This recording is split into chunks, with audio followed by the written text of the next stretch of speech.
Hello and welcome to yet another dimension. I am Jeremy, and I just watched Resident Evil. Welcome to Raccoon City. The new Resident Evil movie, the reboot to the movie series that began in 2002, directed by Paul S.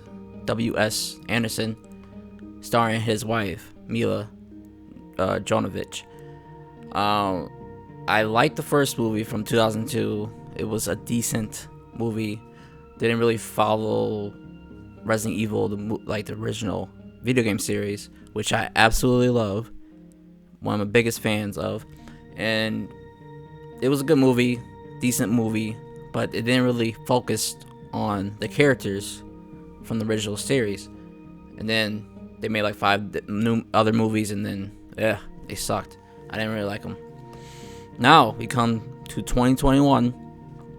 They rebooted it again, and gotta say, it's more faithful to the original series. Has most of the original characters. They have Jill, Chris, Leon, and Claire, and some of the others, Wesker. I like that they have that. But overall, this movie is not very good. I would say it's mostly only for hardcore Resident Evil fans. If you want to see Easter eggs, as a movie, it's alright, okay horror action movie. I was like at the beginning, I was like, oh, this might be pretty good because it starts off pretty well. Coming in, I had no expectations coming in here, because Resident Evil as a series, story wise, gotta admit, the story is whack. It's nonsensical. The characters have really no depth to them, but it's fun, campy, and what really is good about it is the gameplay and the atmosphere. So if they got the atmosphere right, some cool scenes, action scenes, transformations, the monster designs, then I'll give it a pass. Not so much in this movie. It's just it's okay at best. So I would just say, if you're interested in this movie, you could go see it, but I think it's only for hardcore Resident Evil fans because it has a lot of Easter eggs. And he's like, oh, I remember that, and then it has Jill's sandwich, Itchy Tasty in it. You see it in the trailer. I think they said that in the trailers. But other than that, it's a shallow movie, action movie, and it joins the first game with the second game and combines it and has most of the main characters in one movie. I wish they just made the first movie, similar to like Alien, where it's more like slower horror, where it's just not lower stakes, but it's set in one place. It's not like crazy action, more towards the end. And then the sequel, Aliens, could be more comparable to Resident Evil 2, which is more like his bigger scope, more action to it, more action packed. I like that structure, and they could have done that, but they decided to combine the two, and I don't really like that. It's rushed. It's like an hour and 40 or 50-minute movie, and that you can feel it. Like they just try to get everything in, and the CG sucks. The CG is bad. I don't like it at all. I just recently watched the Harry Potter movies, and they're like 10 plus years old, and the CG in that is better than what I see in this. It looks worse than the video game. It just conflicts with the live action and the CG. It never works for me. I don't like CG, and I wish they just use more practical. The zombies, they looked all right. They were decent. The zombies looked decent, but they could have been a little bit better. Their masks were kind of like The gore, some of it was good, but it was kind of disappointing seeing some of the monsters. So I guess the casting was decent. My favorite character, Jill, number one waifu, and they picked the right one because they picked Hannah John Kamen, who is a super hottie, and I love that pick. She was a badass in this. All the other characters were fine. Wesker, I don't like how young he looks. And Chris, the actor, it looks like Chris, but the actor is pretty whack. And Claire is the main character in this. I feel like she's the main protagonist because it follows mostly her. And it begins with her. So and she did a good job. Her name is right here. I forgot her name. Yeah, that was just like, the bear. What I was gonna say before I get into spoilers. It's a okay movie at best. I would give it like an average score, like maybe 5. If you're maybe a fan of Resident Evil, maybe a 6. But I'm giving it a 5, average at best. One-time viewing, and there will definitely be sequels if it does well. But I don't know. I haven't heard much about this movie. But that was my rating for it. Go see it if you're a fan. Now, let's get into spoilers. The movie, like I said, is a combination of Resident Evil 1 and 2. I wish they didn't do that, but that's what we got. The main character, main protagonist is Claire, and it starts off with Claire seeing Lisa Trevor. Yes, the experimented girl that is from original Resident Evil, the remake. I guess she has access to this orphanage where Chris and Claire is like living, so they have no parents, I guess. And it's ran by William Birkin, the scientist who created the G virus. So like that's different. They have William Birkin, a father figure to Chris, and Claire doesn't really like him, I guess. So present day of 1998, the day of the incidents in Raccoon City. So I guess Raccoon City is being evacuated, or like they're moving to a different location.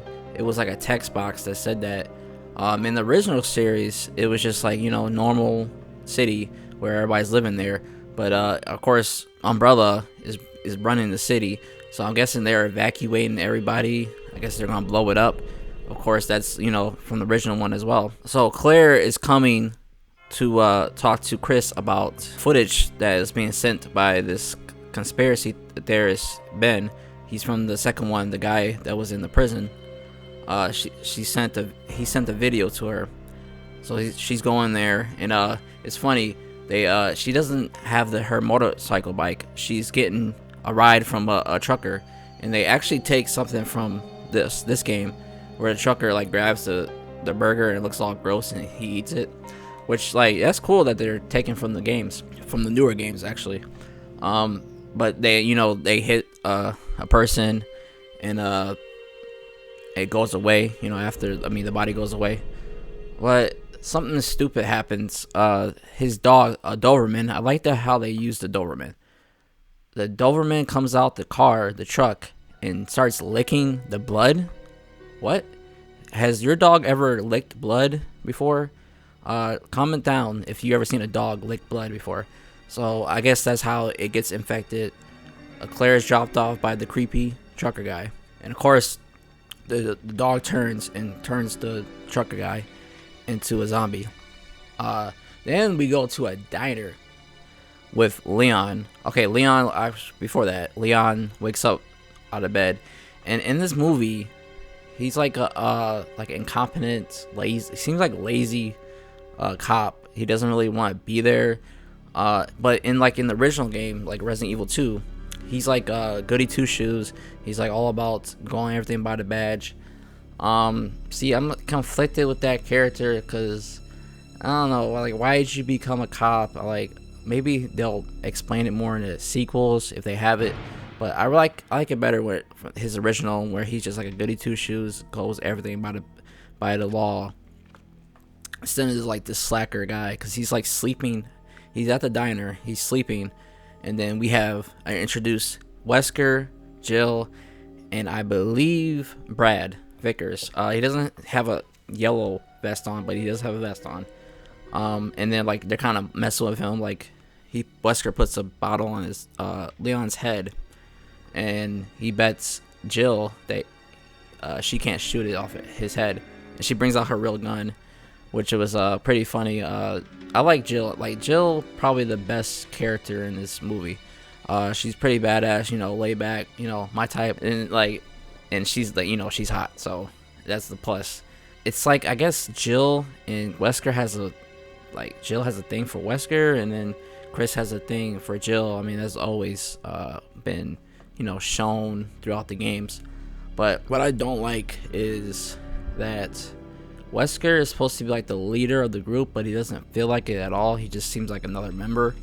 I don't like that, and he's kind of seems like he's just too much of a good guy. We'll talk about that more later on, but I don't really like that. I wish he was kind of more of an asshole. Like Jill's more of an asshole to him, but I think this is the very first interaction that Jill and Leon has in anything. I mean, like, I guess the video games, I've never seen it. I don't know about any of the books, but they actually have an interaction, and she's like, "Oh yeah, we're not that bad, but you just like do something at him, but whatever, just messing with him." Yeah, Leon also, he shot his like training partner in training to become a cop. How did he become a cop? Anyways, let's not think too much about a Resident Evil movie.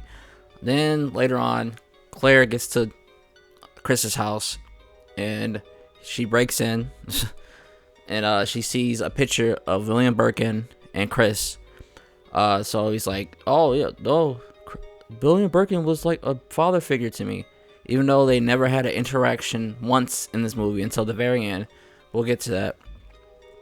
So they have a conflict with that. Claire shows a video of Ben, a conspiracy theorist, exposing all the secrets of Umbrella, like the experimentations, and he says something bad's about to happen. I'm not sure how he knows that. It's not made clear, but he was in Resident Evil 2. He was in the jail cell, but he's attacked by Mr. X in the Resident Evil 2, the game. But in this, just a zombie. But we'll get to that later. Then William Birkin at his house with Sherry and his wife Annette, he gets a call, and then there's a state of emergency in this town. And then Chris, he goes to the RPD and to meet up, with the rest of the Alpha Star members. And so we have the scene. Well, before that, Claire gets attacked by the neighbors, like their hair's falling off, they're bleeding. And also, it was like a subtle sign of like what's to come. At the diner, I forgot to mention, there was blood coming out of the waitress's eye. And Leon was like, "What's going on with your eye?" He's like, "Oh, I don't know, maybe I should get that checked out." It was kind of creepy. And also the scene with Lisa Trevor in the beginning was pretty creepy. So let's get back to it. Chris, he joins the rest of the Stars members, and they're just goofing them out, being the guys with Jill. And then Chief Irons, Donald Lloyd, the guy from Blade, okay? That's the only thing I know him from, really. I think Son of Anarchy as well. He comes in, and he's just a complete asshole. It's not really funny. It's just kind of like try hard to me. He's just making fun of everybody. Leon comes in. He's like, "Oh, it's just like F-bomb." He's an F-bomb machine. It's pretty cringy. I didn't really like how he was depicted. He was just too much. Also, everybody is an exposition machine in this. They tell you like your origins. Really artificial and contrived exposition. It wasn't really smooth with it. But he doesn't know what's going on, and they're gonna go to the mountains to see what happened to the Bravo team, from Resident Evil 0. So we don't know what happened to them. So they go there. Leon stays after and falls asleep at the front desk. So out of character. It's just weird how they chose him to be like a incompetent slacker cop. I don't really like that. Also, no Ada Wong in sight whatsoever so far in this movie. Not until the very, very end, unfortunately. And then the trucker earlier that was infected runs into police station and attracts the attention of the infected people slowly changing. I do like that, how they're slowly changing. The lady writes "itchy tasty." I kind of like that. I mean, I guess it makes kind of sense. Also, I'm going everywhere, but I gotta explain. It was it was spread by the water. Ben said it in the videotape that he sent to Claire. It was spread in the water, and like he knew about it. So I was thinking, why isn't everybody infected? I don't get why everybody's not infected. Like Chris, Leon, I'm guessing he was in Raccoon City as well. Like Chris loves this place. Wesker knew about it, I guess. So I don't know why everybody's not infected, but it's just some people. Doesn't really make sense, but there you go. In the original games, it was Birkin was shot and he had blood. Like it was infected by the rats, and it went into the sewers. And I see it's not really clear. So whatever. Okay, so back to Leon. He is awoken by the trucker ablaze by a fire, and Irons shoots him, and so Irons just says like, "Oh, Leon, you're in charge now." He's just getting the fuck out, and Leon's like, "What? I'm the rookie." So he just left him there, I guess, to die. But Irons can't get out. I guess Umbrella is blocking all the exits, shooting at everybody that tries to leave. I wish there was like more shown, like how the presence of Umbrella. It was just like one scene where they're like blocked off. It wasn't made clear. So he comes back, and then we cut back to the mansion. So Chris, Jill, and Wesker, and also I believe Brad Vickers and Joseph. See, like they kind of switched out some of the Bravo members, so it gets kind of confusing. Some of the Bravo team members are in Alpha now, so I was like, ugh. So they go there. They're not chased by dogs. The classic live action scene that began the original Resident Evil. So they land in the mountains and they go into the mansion. I gotta say, the mansion is iconic, one of the most iconic locations in all video games, and it's kind of weak in this. Like the introduction to it just felt small. It didn't feel like a grand entrance. I didn't like that. And you notice I haven't mentioned one name. I haven't mentioned Barry. Barry, where's Barry? What is going on? Why they don't have Barry, one of the most beloved characters in Resident Evil? Come on, man. I just couldn't believe they don't have Barry in this movie at all. Just like an oversight. And they could have got rid of Joseph, or and they have a Rico there. Like, I don't understand why they don't have Barry. It's some bullshit. I just couldn't believe that. So like that pissed me off. Like it just goes down like 3 points just because of that. Anyways, they go inside. They split up. Wesker with Jill, and Chris with one of the other team members, because it's not made clear. I forgot. I think it's Enrico. No, it's Enrico, because he's part of Bravo, but now in this movie he's part of Alpha Team. That makes sense. So let's go. So Jill and Wesker go off on their own. Then we have the iconic scene of the zombie eating one of the team members. Chris and Enrico shoot him, and then later on, Jill and Wesker, they're looking around, and then the helicopter that Brad pilots comes to the window, and then out of nowhere, Wesker he has a Palm Pilot, a PDA, and it's like telling him where to go. So he plays Moonlight Sonata, and like he just like like how you do in the games. But then he opens up like a opening in the wall, and like to the lab area. So I'm guessing he did it for the money to get out of Raccoon City. So not this whole, like in the original series, he's working with like the team he's part of Umbrella, and he's like he made the part of the T virus with William Birkin. So it's more like he's just trying to get paid from a double agent, a company outside of Umbrella, to steal the formula, steal the virus, the G virus, from William Birkin. Speaking of that, William Birkin's going to get his G virus from that mansion. So there's like a lot going on. So let's cut back to Raccoon City with Claire and Leon, and they go into the armory, get some guns, and they decide to go to the orphanage to go to the mansion because they can't find a way out. And what's waiting for them there is a liquor, and the liquor and looked all right. I mean, the CG in this, like I said, is garbage. Irons is killed by the liquor, and it's like whatever. It was okay gore, but Lisa Trevor saves him. Yeah, Lisa Trevor is a badass in this movie. Lisa Trevor kills the liquor.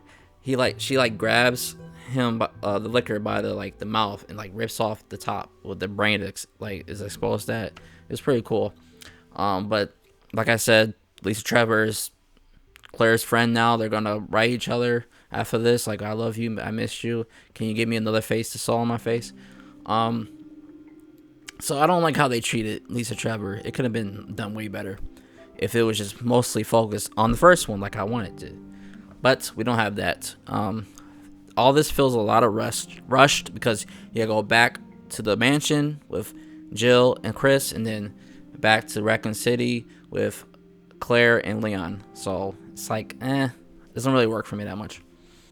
So Lisa Trevor has the keys to a elevator or like a mine shaft that goes to the mansion from the orphanage, and it's the keys, like the club key, the spade key, that like the suits from the card games, which was in the original Resident Evils, which is cool. I like that touch. Then we get a couple scenes of Chris trying to survive in the mansion. See, like the mansion scenes were kind of like just subpar, kind of like window dressing, just like, oh, we have the mansion, remember this? And it's not really focused on a lot because I love the mansion in the original Resident Evil, and I don't think it gets its due justice in this.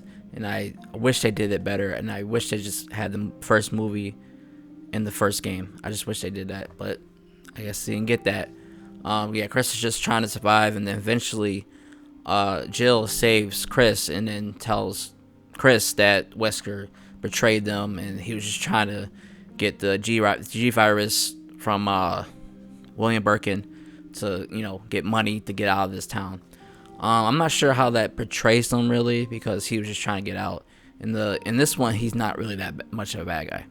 Wesker finds William Birkin and his family in the lab, and he shoots them after a while, like a little standoff. And he tells his wife to give him the vials for the G virus, and then Wesker kills Annette as well. But he's infected. He infected himself with the G virus. William did, and then Shirley, she grabs a gun and points it at Wesker, and I guess Wesker's about to shoot her, but Jill from behind shoots Wesker, and I guess he dies. Yeah, it's confusing. And then Wesker's like, I wasn't gonna shoot her. So, and they're all sympathetic to Wesker, and Jill's like, oh, I'm gonna miss you, and acting like that.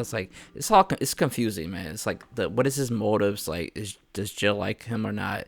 There's not enough time given to each character to explain the relationships. And like I said, if they had more time to do it, it would have been made better. But it's only almost a 2-hour movie. What can you do in that time?